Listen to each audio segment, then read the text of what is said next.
The fourth episode of Teenage Mutant Ninja Turtles 2003 is Meet Casey Jones, an episode which continues to introduce integral elements of the Turtles mythos into this version of the story. But this one feels a little bit more like it's what the standard style of episode is going to be going forward, at least for a while. Like, I do know that this show has a story and it has its own really strong lore, but there's a lot of standalone episodes here, and this is what this is. And overall, I think it was a pretty successful one. Casey Jones is a character who, like, I'm 99% sure he was in the 80s cartoon, and yet I do not remember him at all from it. So, like, my first exposure to this character, that I remember anyway, was in, like the movies and in other series, like this one.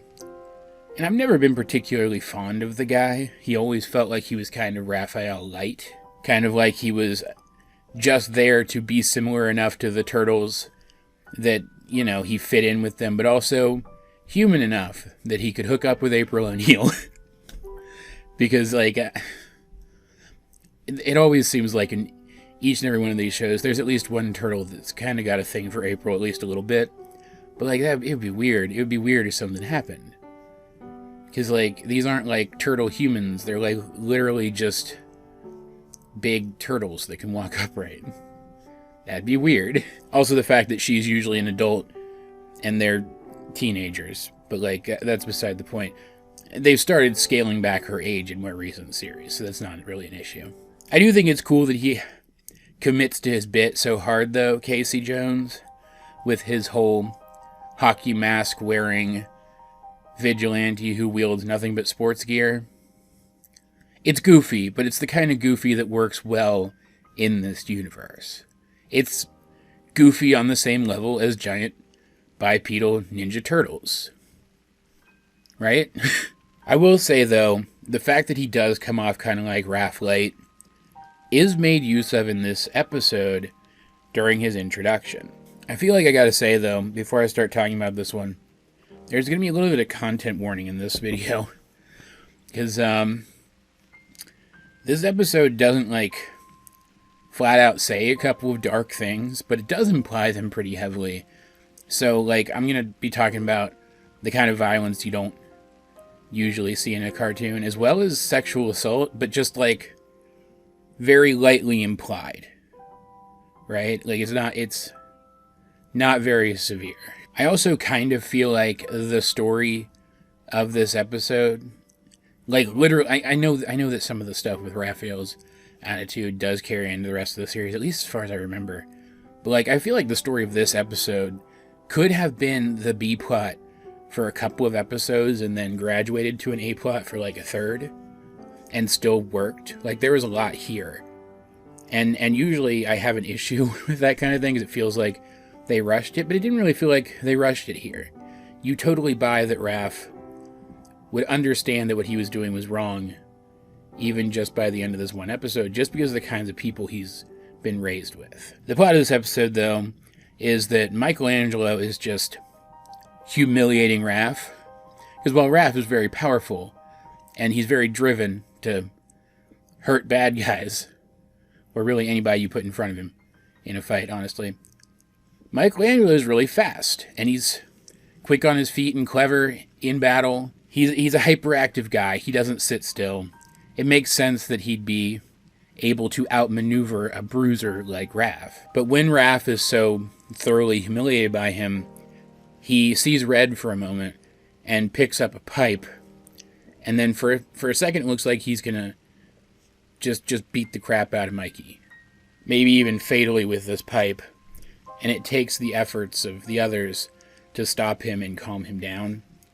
And immediately he recognizes that what he was doing was way out of line.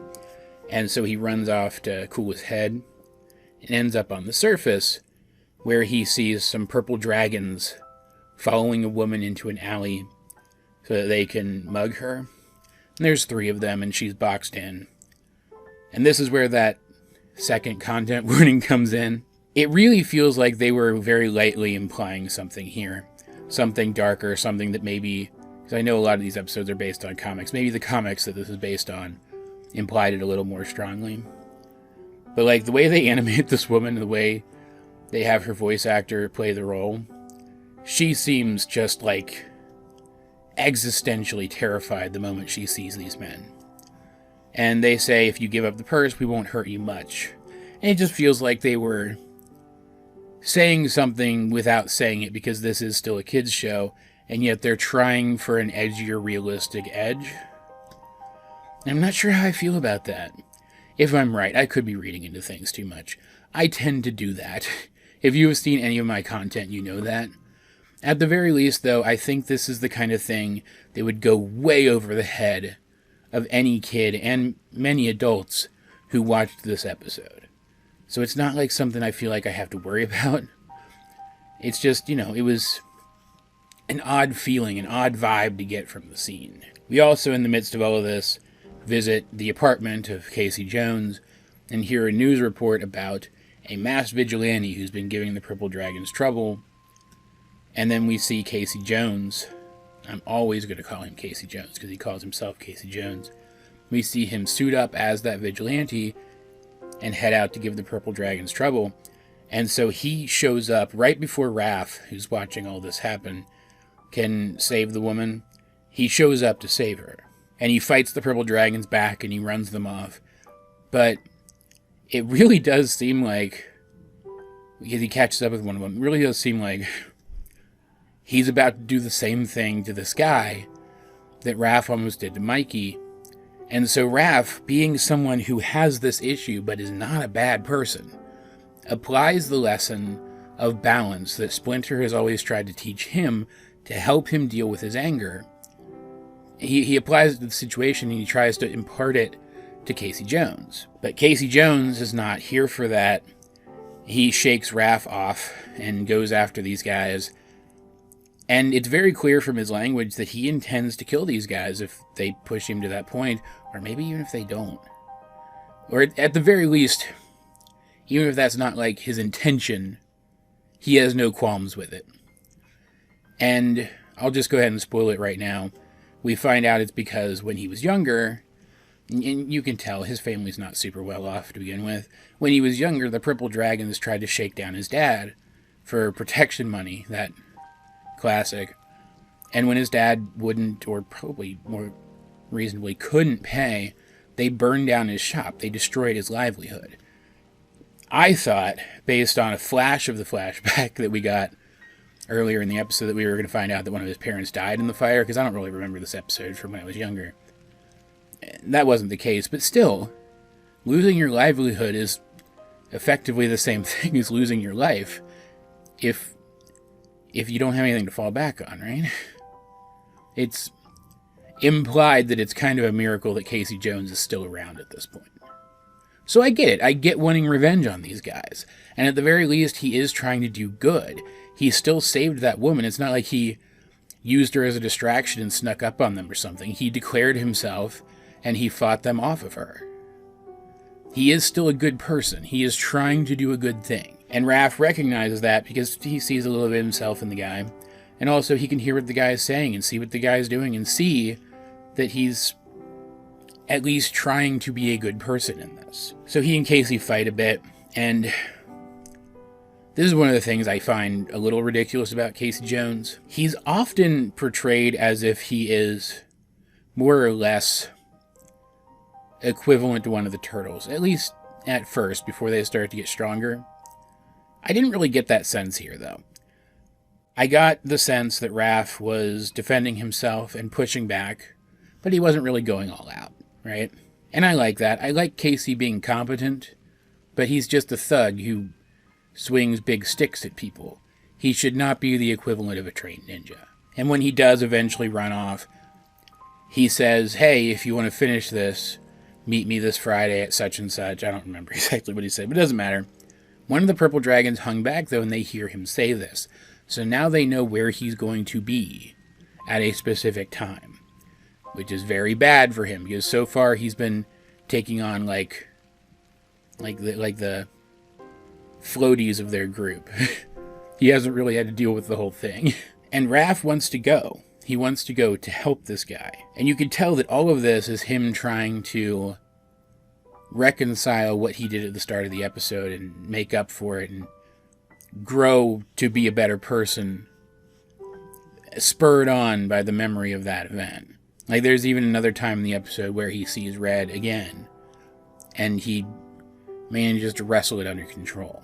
And so he enlists the others to go with him, to sneak with him to the surface to go and try to help this guy. But Splinter overhears, and obviously that's a problem, because he doesn't want them going to the surface where they could be seen. But this is where the B-plot of the episode comes in. As everything else has been going on, Mikey's been trying to bug Donnie into converting the armored truck that they stole, let's not kid ourselves here, into the turtle van. They call it something different in this show, but it's the turtle van. It's always going to be the turtle van. So, like, come on. Problem is, they don't have anywhere they could put it where it has easy access to the surface. Fortunately, though, as Mikey is doing other household chores that Donnie puts him up to, because they just don't have time to deal with this turtle van thing right now, he happens upon a weird hidden door, which leads to a weird hidden room, which turns out to be a weird hidden elevator to a weird hidden abandoned warehouse and garage on the surface. And all of this remains completely unexplained by the end of the episode. Maybe it'll be explained by the rest of the show. There's a chance it won't be, though. It might just be a weird Turtles thing. Who knows? But it was bonkers, and now they have a place to launch the van from. And Splinter's like, well, you can't be seen, so take the van. And so they spend what time they have left before they have to meet up with Casey Jones, tricking out the turtle van into the turtle van. And it's really cool. Really cool brief montage. I do like this version of the turtle van. It takes itself a little more seriously than like the 80s version did, just like this show does. And using it and the auxiliary motorcycle that it carries, Raph is able to have a little bit of a motorcycle race with Casey Jones, and it seems like between the race and showing up at all, he's kind of earned Casey Jones' respect at this point. So Casey Jones tells Raph his backstory, they have a bonding moment, and Raph tries again to impart his words of wisdom, and Casey Jones listens this time. He feels more of a connection with Raph now, so he's more willing now to open up and listen to what Raph has to say. And then when the purple dragons show up to ambush him, the turtles all stand up for him and help him defend himself.